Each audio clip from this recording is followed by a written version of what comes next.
Oke, ini ada sesuatu yang lain daripada yang lain. Jadi di sudut kebun anggur JJ Zahra itu saya ada pelihara kelinci. Ada kelinci putih. Nah, ini kelinci putihnya. Kemudian saya juga ada pelihara kelinci gendut. Nah, ini dia. Dia kelinci Flemish Giant. Harusnya ada kelincinya ada beberapa ini. Jadi ada yang putih dua ini, ada yang satu agak abu-abu, kemudian ada yang Flemish Giant. Mungkin yang satunya ngumpet dia. Nah, ini kelincinya sedang makan daun anggur. Jadi kalau saya memangkas daun anggur muda yang belum disemprot insektisida atau yang lain tuh, itu kadang saya jadikan, kalau tidak saya jadikan entros, saya jadikan sebagai makanan kelinci. Dan kelinci ternyata suka daun anggur. Kemudian bisa dilihat dari sisi kandang, ini kandangnya sederhana. Di bagian bawah kandang tuh saya ada penampungan urin. Ya, jadi ada pipisnya kelinci. Itu ditampung karena pipisnya kelinci itu mengandung banyak kandungan yang sama seperti di pupuk. Jadi ada kayak semacam pupuk NPK.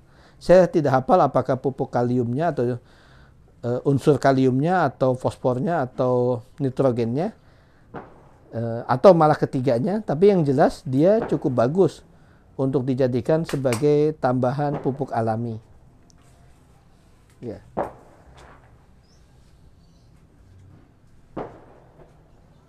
Itu untuk yang kelincinya. Biasanya kalau putri bungsu saya Vivian, jadi JJ Zahra ini JJ Fafai dan Vivian Aulia Zahra. Jadi kalau Vivian atau JJ Fafai main ke kandang kelinci atau ke kebun anggur JJ Zahra sambil kasih makan kelinci, ya. Kemudian hasil urin dan kotoran kelincinya itu dijadikan sebagai tambahan pupuk alami. Nah, ini di sini ada penampungannya. Urin kelinci biasanya nanti ditampung, difermentasikan, kemudian ada media tanam yang disiramkan dengan urin kelinci itu. Nanti hasil media tanamnya itu yang akan dijadikan sebagai tambahan media tanam untuk baik tanaman di pot maupun tanaman yang ditanam langsung di tanah.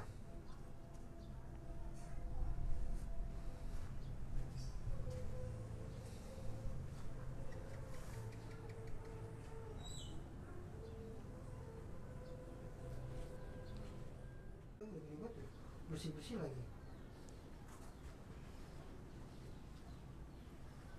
Nah, ini kelincinya sekarang sudah ada satu di dalam kandang yang putih.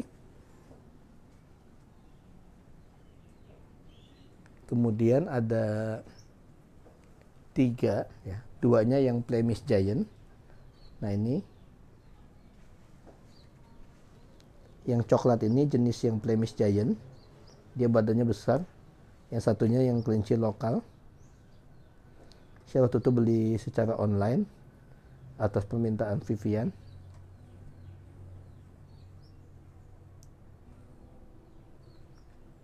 Jadi selain daun anggur, saya juga memang ada berikan, ada tanam tambahan sayuran dalam bentuk kangkung.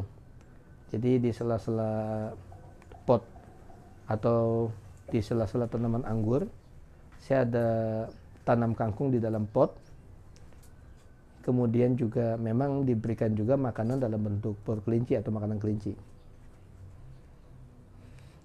Jadi selain kotoran kelinci atau urin kelinci yang ditampung di bagian bawah, kotoran dan sisa-sisa makanan juga ditampung sebagai nantinya akan difermentasikan untuk jadi media tanam. Ini contohnya, ini ditampung di ember, biasanya nanti akan disiram dengan urin kelincinya, kemudian ditutup, ditambah dengan mungkin diaduk dengan sekam bakar. Jadi nanti ini bahan-bahannya ini bagus sekali untuk dijadikan sebagai tambahan media tanam. Kita bisa lihat misalkan sebagai contoh, ini kalau di media tanam di dalam pot seperti ini kalau sudah difermentasikan bisa ditambahkan di sini. Atau kalau misalkan yang ditanam di tanah langsung, ini bisa dilihat di tiap tanaman ini kan ada tumpukan ya, ada semacam gunungan media tanam. Ini nanti akan diisi dan ditambah dengan media tanam yang difermentasikan dari urin dan kotoran kelinci. Seperti ini. Jadi ini juga salah satu tips untuk menghemat pupuk sekaligus penggunaan pupuk yang alami, sekaligus juga sebagai tambahan hiburan. Jadi pada saat main ke kebun anggur bisa sekaligus bermain dengan kelinci yang dipelihara. Oke, mungkin bisa jadi inspirasi. Bisa saja pelihara kambing, bisa pelihara harimau kalau perlu. Bercanda, nggak mungkin pelihara harimau. Jadi kita bisa secara kecil-kecilan kita bisa sinergikan. Jadi antara tanaman dengan hewan ternak. Semoga bermanfaat. Sampai ketemu pada video berikutnya. Salam sejahtera.